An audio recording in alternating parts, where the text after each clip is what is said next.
வாங்கங்க வரலட்சுமி நோம்புக்கு சாமி எப்படி அலங்காரம் பண்ணலான்னு தான் பார்க்க போகிறோம். அதுக்கு என்னென்ன தேவைன்னு பார்த்தலாம். இந்த மாதிரி முகம் எடுத்துக்கோங்க. இந்த மாதிரி பின்னாடி நூலில் கட்டி வச்சுக்கோங்க. நான் இந்த முகம் வச்சு தான் எப்போவுமே பண்ணுறது. இந்த மாதிரி சின்ன சின்ன பாவாடைகள், அம்மன் பாவாடைகள் கடையில் கிடைக்குதுங்க. இது மாதிரி வாங்கி வச்சுக்கோங்க. அப்படி இல்லை அப்படின்னா நீங்கள் இந்த மாதிரி ஜாக்கெட் பிட் எடுத்து அதில் கூட நீங்கள் பாவாடை ரெடி பண்ணலாம். சாமிக்கான அலங்கார பொருட்கள் எல்லாமே இப்போ கடைகளில் கிடைக்குதுங்க. பாருங்கள், சின்ன சின்னதாக இருக்குது, ரொம்ப அழகாக இருக்கும். இந்த மாதிரி வாங்கி வச்சுக்கலாம். நான் கவரிங்லேயும் வாங்கி வச்சுருக்கேங்க. காசு மாலை, நெக்லஸ்ஸு, ஆரம், ஒட்டியானம் எல்லாமே வாங்கி வச்சுருக்கேன். இதெல்லாம் வச்சு தான் நம்ம அலங்காரம் பண்ண போகிறோம். அடுத்தடுத்த வீடியோவில் எப்படி அலங்காரம் பண்ணுறதுங்கிறத நான் உங்களுக்கு காமிக்கிறேங்க. பாருங்கள், இந்த மாதிரி சின்னதாக ஒரு ஜடமுடி வாங்கி வச்சுக்கோங்க. நீங்கள் சாமி சின்னதாக வைக்கிறீங்கன்னா இந்த மாதிரி அளவில் இருக்க முடியே போதும்.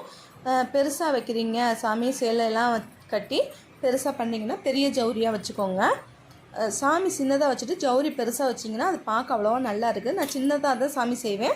பாருங்கள், இந்த மாதிரி பின்னிட்டு நடுவில் ஒரு சின்னதாக கல் வச்ச கிளிப் வச்சிங்கன்னா ரொம்ப அழகாக இருக்கும். இந்த மாதிரி கருப்பு நூலை வச்சு கட்டிட்டோன்னா ஒன்றும் தெரியாது. பாருங்கள், இந்த பாவாடை எல்லா கடைகள்லேயும் கிடைக்குது.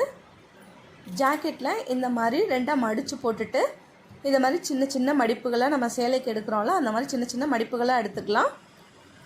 இது ரொம்ப அழகாக அப்படியே மடிப்பு கலையாமல் அப்படியே இருக்கும். பாருங்கள், உங்களுக்கு ஃப்ரில்லு ரொம்ப கம்மியாக இருக்குதுன்னு நினச்சிங்கன்னா நான் இன்னொரு மெத்தட்லேயும் சொல்லித்தரேங்க.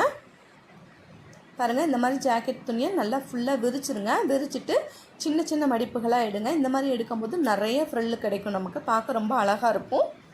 எடுத்துகிட்டு இதை ரெண்டாக நடுவில் பிடிச்சி மடிச்சிக்கலாம். மடிச்சுட்டு ரெண்டு இடமும் சேர்கிற இடத்துல ஒரு சின்னதாக கிளிப்பு போட்டுக்கோங்க, பின்னு போட்டுக்கோங்க. பாருங்கள், நிறைய ஃப்ரில் கிடைக்கும். நான் எப்படி அலங்காரம் பண்ணுறதுங்கிறத அடுத்த வீடியோவில் கொடுக்குறேன். என்னோடய சேனல் உங்களுக்கு பிடிச்சிருந்துச்சின்னா லைக் பண்ணுங்கள், ஷேர் பண்ணுங்கள், மறக்காமல் சப்ஸ்கிரைப் பண்ணிக்கோங்க. தேங்க்யூ.